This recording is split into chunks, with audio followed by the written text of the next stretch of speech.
welcome back to TD Fans Talk.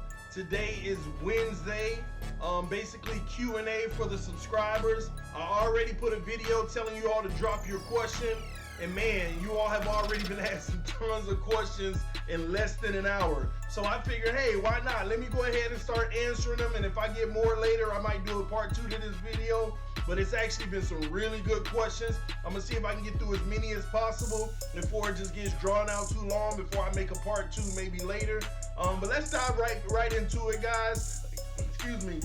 Again, hit that subscribe button and make sure you press that like button, guys. But let's start out with Chicken Wing Boy. All right, Chicken Wing Boy had the first question. Maybe not the first question, but it's the one at the top. Do you think our linebacker unit will need to step up to continue getting wins and get to the playoffs, or will the defense be fine the way it has played so far? All right, let me like that. That's a great question, guys. I don't think the defense will be fine with the way that we've been playing so far. Let me explain why, okay? First and foremost, our linebackers do need to get better, okay? They need to step up a little more. They've been doing well against the run. They've been doing, let me not say well, on a scale of 1 to 10, I'll give them a 7 against the run, but we need them to be an 8+. 8.5 against the run for us to get to the Super Bowl, guys. I even looked at that Jets game. Raekwon McMillan made a lot of good tackles, but in the passing game as well, it just didn't look good. The first touchdown by the Jets was actually against Raekwon McMillan. Just took a bad angle, guys. The receiver, first step went right. Raekwon, like, downhill. Bam! The receiver, first step was right. Second step was coming up the field. Raekwon saw the move, turned around to catch up, but hey, you're already behind, buddy. Touchdown. First play of the game. First touchdown by the Jets. Like a 25-yard pass, guys. That was the result. Just bad angle, guys. Also, a huge 20-yard play I saw for their offense. Raekwon McMillan guarding the guy. I'm not saying Raekwon hasn't been playing well. He's been playing well for what we expect for him given his tenure, but he has to step it up in the passing game for sure. Kiko as well, guys. Kiko has a lot of tackles on run plays and short pass plays. That's what we're good at, is the short passing plays, guys. But if we get pressure, but the quarterback gets out of that pressure, we're in trouble. Because I'm looking at the game last week and the week before. Anytime the quarterback escapes the first rush, or has 2 more seconds to throw, he always finds his man, and we cannot allow that to happen. So our linebackers have to get better. I don't think we'll be fine with the defense that we do have. Personnel, I think we will, if our linebackers get better, okay? That's how I feel on that, okay? But thanks for asking, Chicken Wing Boy. Ethan Vanderhoff.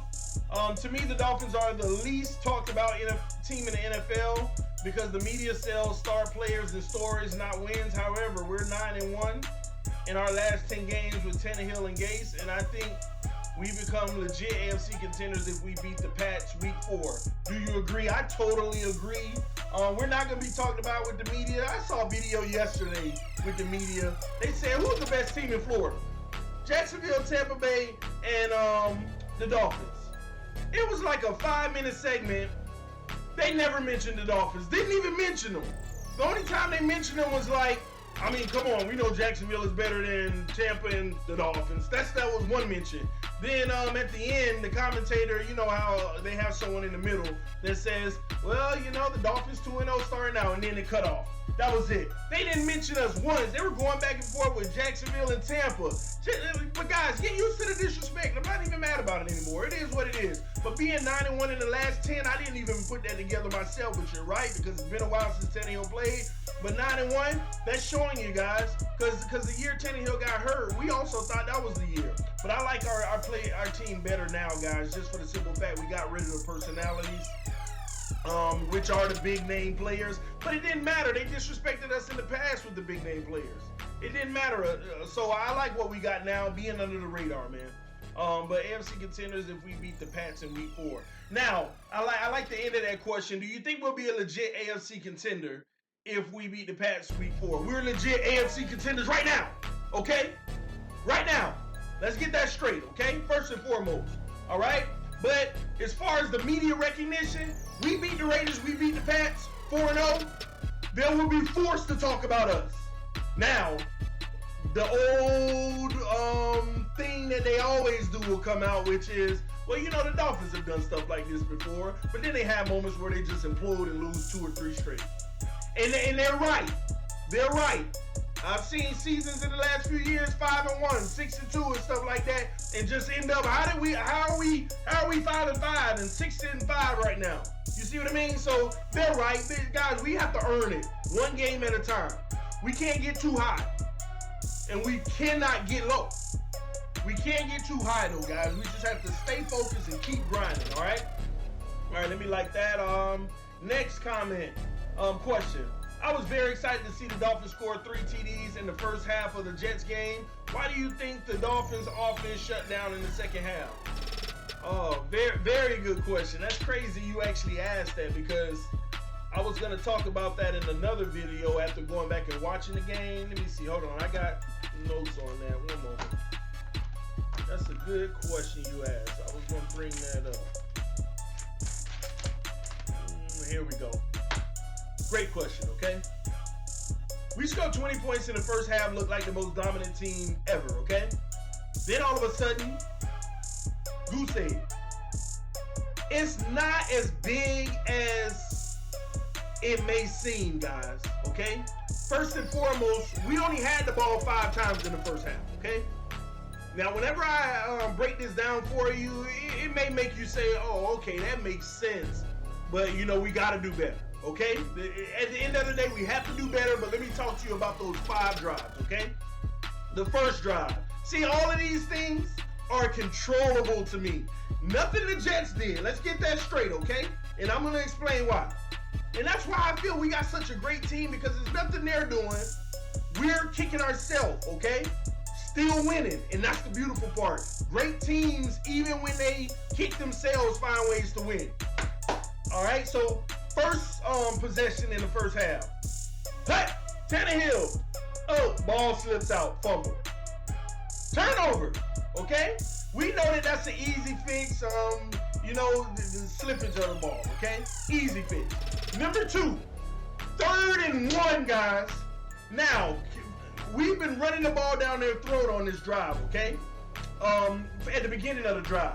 By the way, we're on the 45, our own 45, ready to cross over to be in the positive side of the field. But we're on our own 45, and 3rd and 1.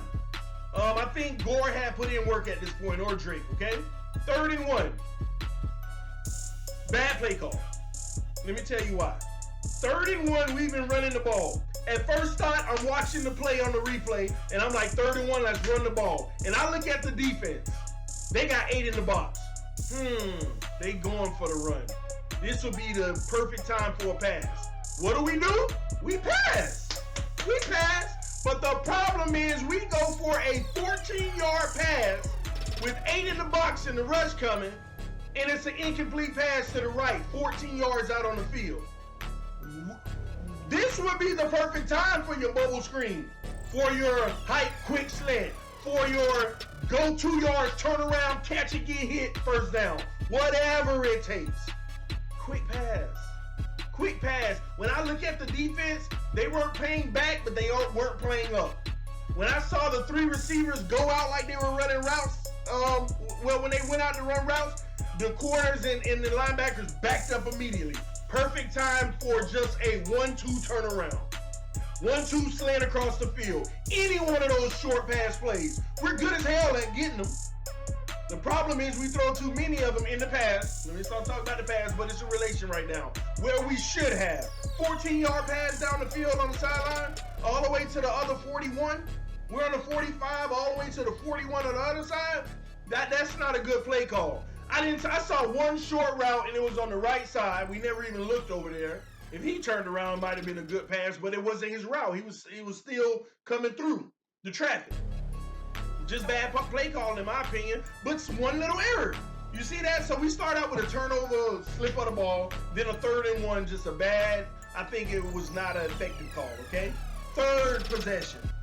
Down, say hut. Oh, man, the ball never even got to Tannehill. What happened to it? Slipped out the center's hand and hit his leg. Fumble. They get the ball. Small little dumb plays.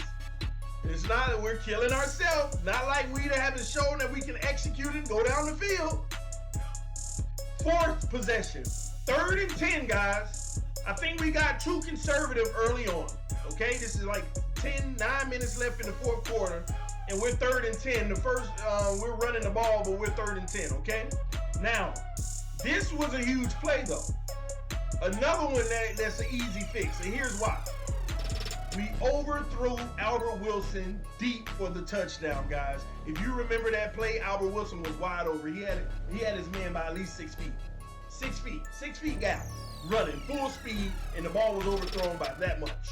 That much. Another stall. All right, that should have been a TD.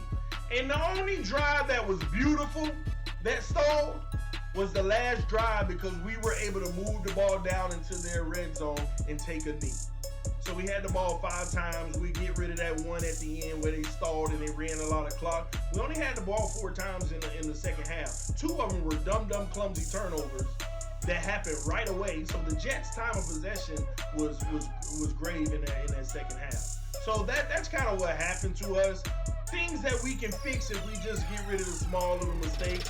Better play call in that one situation, and they connect on that deep ball. 1 foot difference. And I know that they're going to connect in the future on it, guys. So nothing to really be too crazy alarmed about, but those can give you a loss. Thank God for the first half, 20-0. I kept saying it in the live stream. This is why starting out 20-0 is everything. It was everything. All the doubters in the comment section, oh my gosh, here we go. They got a turnover. Oh no, here comes the Dolphins. 20-0 was everything. I said it. I said it when the 3rd quarter started. 20-0 was everything. No matter what happened from this point, 20-0 was everything. Okay? But that's why I keep saying we should have scored over 30 points in both games. Both games. Over 30 points. I keep telling people we got a 30-point plus offense. Everybody, no, I ain't gonna say all that. We got a 30-plus point offense. We just need to stop, put it all together holistically. We're getting it done, but we got more in us. If you think we don't, we're winding about, I don't know how long I was just talking about this one question, about 5 minutes, and just keep on playing that. We got more, okay? All right. Good question, Ethan. Not Ethan, but Eddie Ray on that one, okay? Let's move along. Let's go down to my buddy. This is my guy, man. Emmanuel Bradley, man. Shout out Emmanuel, man. He one of the biggest TV fans, talk fans. He been riding with me for quite a long time, guys. He said, oh my God, bro, you have 1.2 thousand subs now. Proud of you, man. Appreciate you, man. He was just dropping a little appreciation there. Thanks, man. Thanks so much. He got a question down, but I'm not going to skip questions. He got one under this one. So let's go to hell yeah, brother, go Fins. What are your predictions for our game on Sunday versus the Raiders? I hate not to answer your question right now, but I have to leave that for the prediction video. I have to leave it for the prediction video.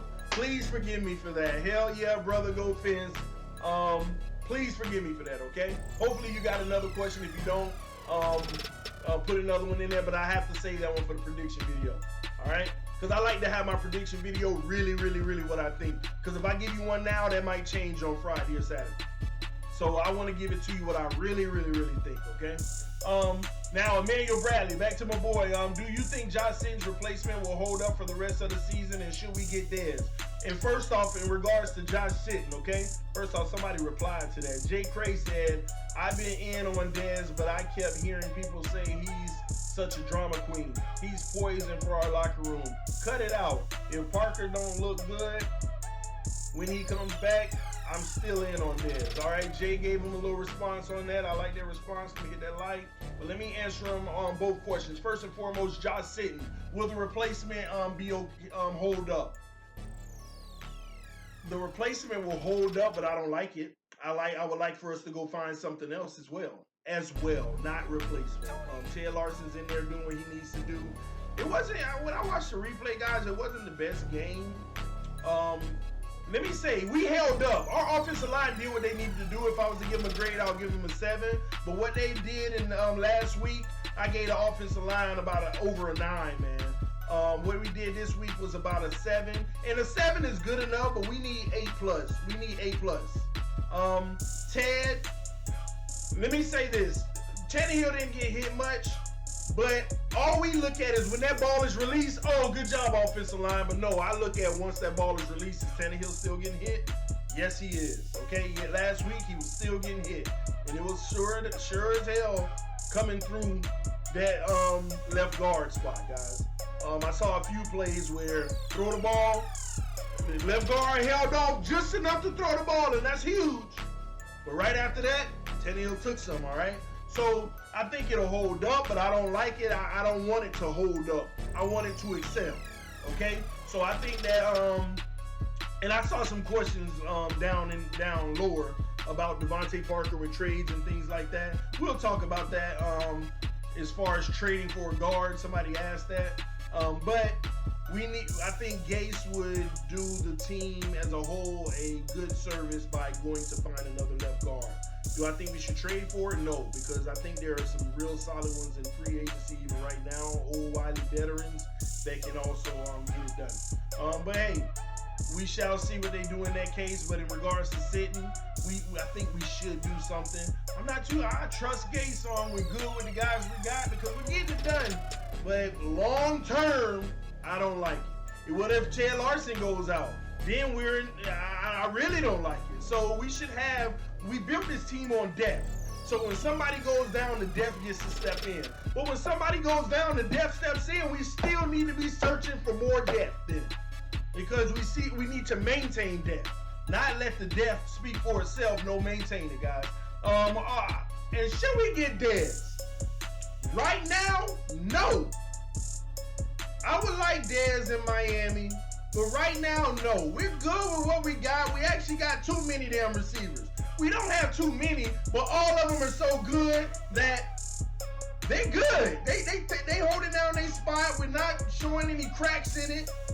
And then we also add Devontae Parker back. It's scary because it makes me like, is Devontae Parker going to mess up this mix? I think he's going to have a positive to it, but we don't know. But that's a lot. Now we actually got a rotation. Right now, those guys are getting perfect amount of playing time where everybody's happy. Devontae Parker comes back, somebody's going to be a little, hey, I'm not playing as much. I'm not as much in a rhythm. You see what I mean? So it gets tricky. Just imagine bringing in Dez on top of that. It's going to be a lot of talent sitting on the sideline. And even if we're rotating them out, these guys go from playing 50% of the game, all of them, to playing 38 and stuff. And you want them in a rhythm. You want them fresh. You want them non-cramping.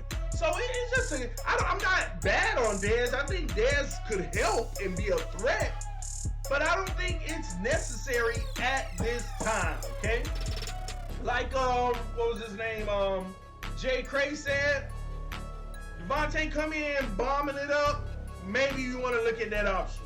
If he comes in trashing it up, then we want to talk about trading for a guard or something like that, okay? So that's where I am on that, all right? Great question, though, Emmanuel. Slim Paid. Let's talk, Slim. 2 games have passed, and I love how the defense is moving as a whole. But it's obvious coverage is not Raekwon McMillan's strong suit. He fits the mold more of a second down backer. So how do you feel about the knowing teams will game plan against that moving on in the year? I kind of talked about that earlier with Raekwon McMillan, man. I don't even need to really elaborate that much more.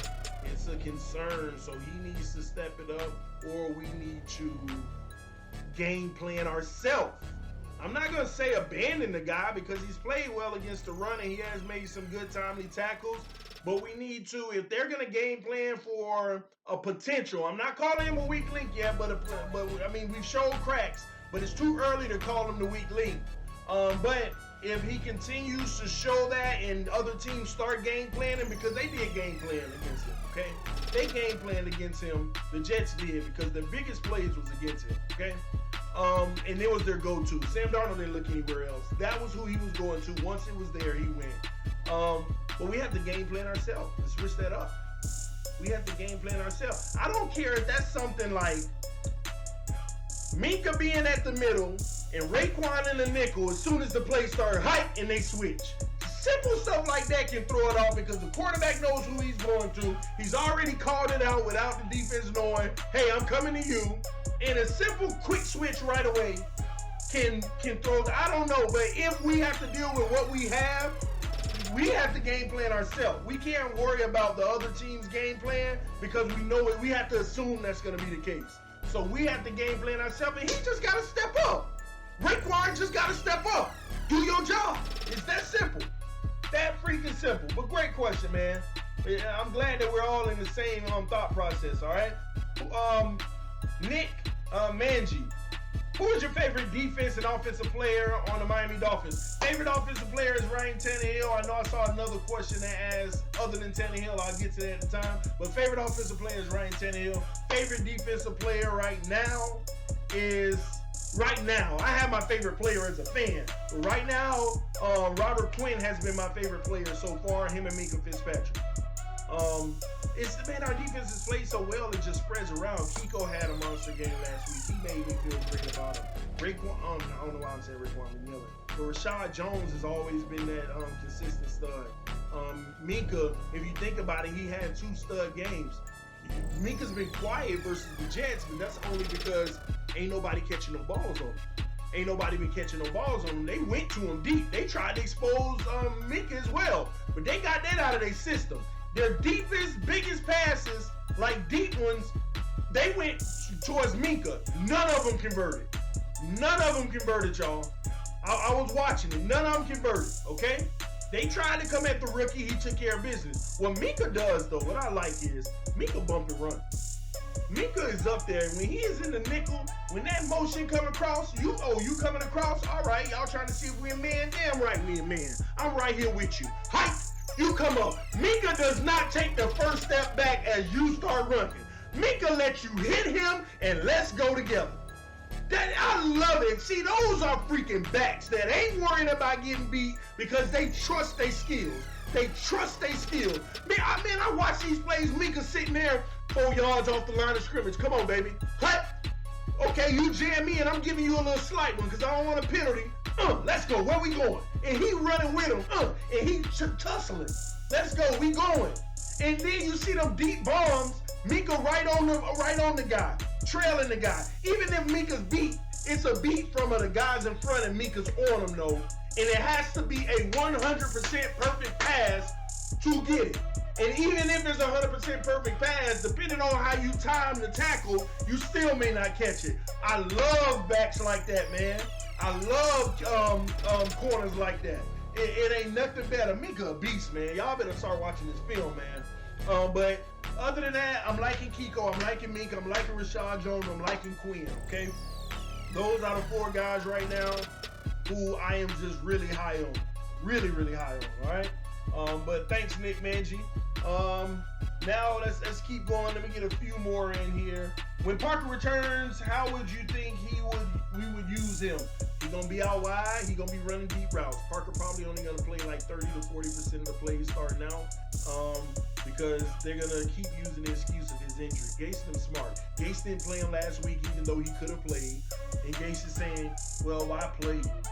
And Gase is smart, man. See, let me tell you something. Gase probably ain't even high on Parker at this point. Gase literally like, "Why play you? We're doing well. We can handle it. Let's give you the rest you need. You know, I think we can handle the Jets without you. But we're gonna need you going forward." Just great coaching work. Because honestly, I don't even know if Gase feel like we need him. But that's my take on it right now. I'm just reading between the lines. I read body language and everything. You know, why would we play him? I think that we could have managed the week. You know, why rush him back? That just means that, hey, our receiver core is gelling right now. Ryan Tannehill, high completion percentage. Everybody's in rhythm. Tannehill don't have rhythm with you right now. That's what it is. And then when he does come back, he's probably only going to play. Let me reduce that, actually. He's probably going to play between 25 and 35% of the plays. All right? He's probably going to get like 3 or 4 targets. Okay? If that. Okay? He's going to be running routes as decoy to start out. I am telling y'all. He's going to be running them deep fly, full speed routes while we know it's going underneath. So when we do go deep, Kenny Stills ain't too tired. Albert Wilson ain't too tired. That's what's gonna happen right now.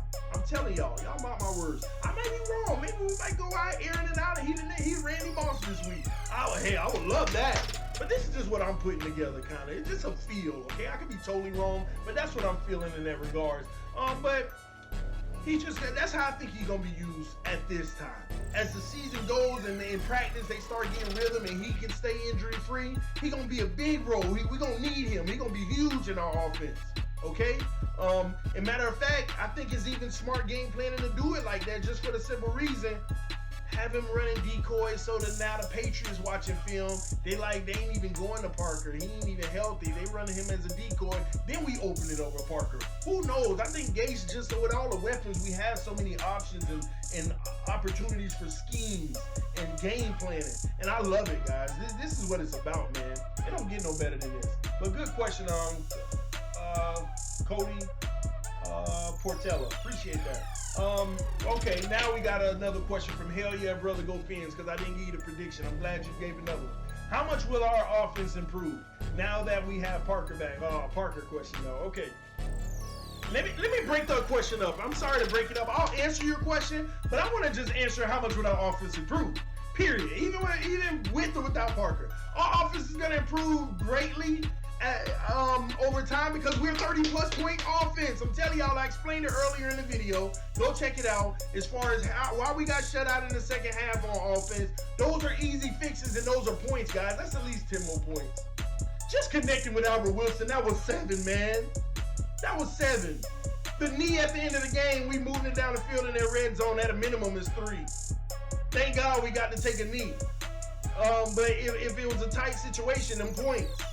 You know, the 2 turnovers, 1 on our 45, we moving the ball. These are potential points, man. Have a team really been shown that they can really stop us? Yeah, we've had some 3 and outs or some blown drives, but man, we haven't really been stopped. You know, so I just wanted to answer it that way. Now, how much will the Dolphins offense improve now that we have Parker back? Depending on how we use him, if we use him as that decoy that I just explained, it's going to be huge. I think it will help us open things up for other people. And then whenever they start coming to that, then we can open it over Parker. So we'll see. It depends on Adam Gase. It's Adam Gase. He playing chess. You know, sometimes he leave me guessing, and I like to think I'm really in tune with what we're doing because I study each player, their strengths, and I look at the play calling and what we do, and we go to the strengths, guys. Now let's go on to Jordan Perez. What do you do for a living, and did you ever play high school or college ball? So for a living, I worked in insurance for a long time, but then I decided I wanted to help our youth, so I went to go be a teacher. I taught biology, I taught economics, world geography, and physics. But then, you know, if y'all saw my live stream, my newborn was born, and right now, me and my wife, we took some time off so that we can actually care for our child. We really don't trust daycares while they're at a young age, so I'm pretty much just taking some time off, and it's allowing me to actually launch this and go all out as hard as I can. Until I decide, hey, let me go on back and get back in on these young high school students and try to help them in their future. So that's what it is. And then I might get into some coaching too. High school football coaching. Right now I coach Little League with my sons, which we win championships all the time. I'm just saying that. But have you ever played high school? Wait, and did you ever play high school or even college ball? I didn't play college ball. Got a good little quick story on that. I played high school football, okay? I was a safety and a punter. I was the safety, free safety, and a punter, okay? Now, one day in gym class, I go up to catch an alley in basketball. I go up to catch an alley. The alley was short. I grab it in the air, and I'm trying to double pump it to get it over the rim, and I met the rim. And it turned my whole body down, and all I remember is headed down to the floor, and I stopped my body with my hands. Whew! I almost broke my neck, feel like. Got up, ran down the court, played defense, came back on offense, and all of a sudden, I just hit the floor and literally started crying. I don't know what it was, but my wrist was, oh my God, the worst pain ever. Like after I hit the ground, I literally went and played defense, and I played offense, and it just hit me, and I just started crying. I even got on the ground and scooted to a corner of the other gym. And I fractured my wrist. I didn't break it. I fractured my wrist. I was supposed to be out a certain amount of time, but I actually was only out for, believe it or not, 3 weeks. Literally, when they put me in that cast, I cut it off like a week later, and I literally did this with my hand. Like this. And I would cry just to move it, because I just didn't like not using my hand.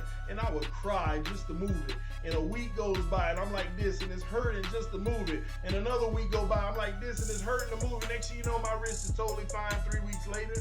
Totally fine.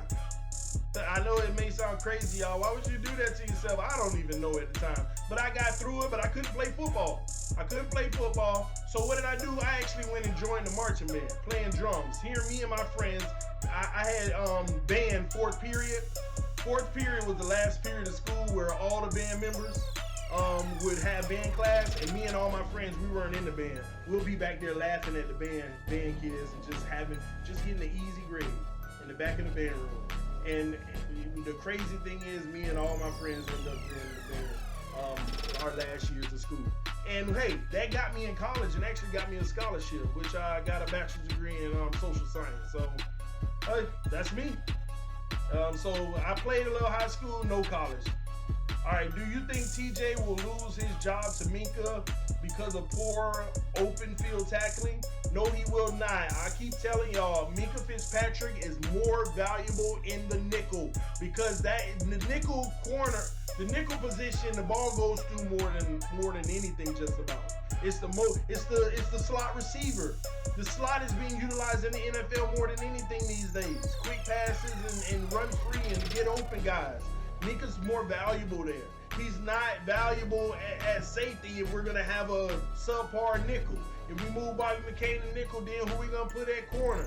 You see what I mean? So I think the way we have it right now is perfect, because even TJ McDonald, it takes time to get to that next level. And with our pass rush, we rather go with those odds. Just my take on it, all right? Do you think if we do the unthinkable and go 4-0, the national media will finally start talking good about the Fins? Absolutely they will, because that means we beat the Raiders. And right now they're loving, because there's a lot of hate on John Gruden and his contract.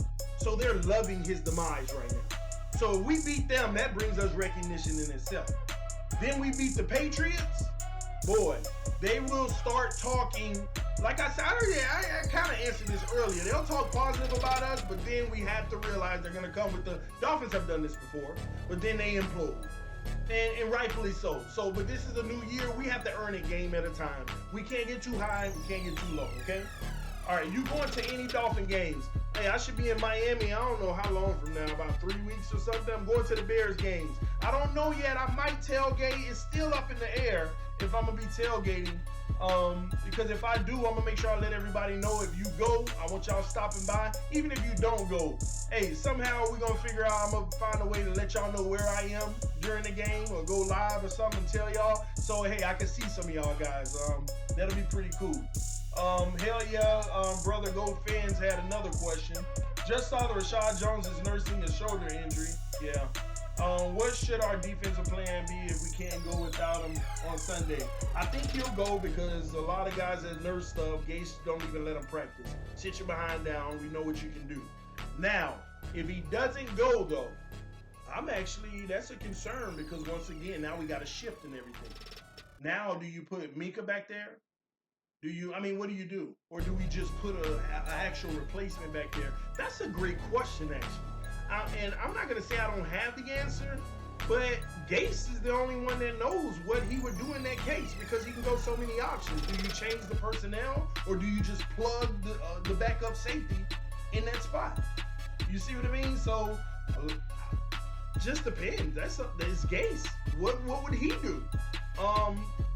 What should our defensive? Well, I guess you're asking me what our plan should be. I think just plug another safety in. Leave things the way they are.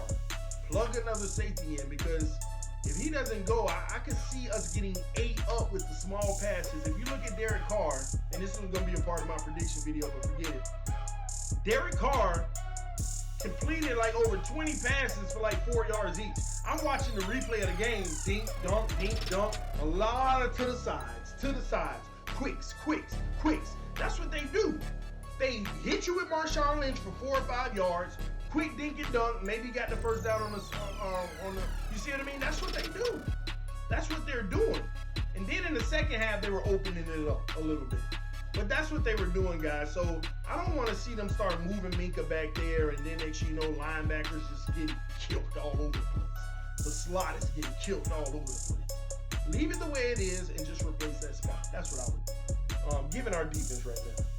All right, Jordan Perez, first person. All right, cool. 2 more questions. If I refresh, I'm probably gonna have 30 more questions, but I'm gonna keep it like this for the first video.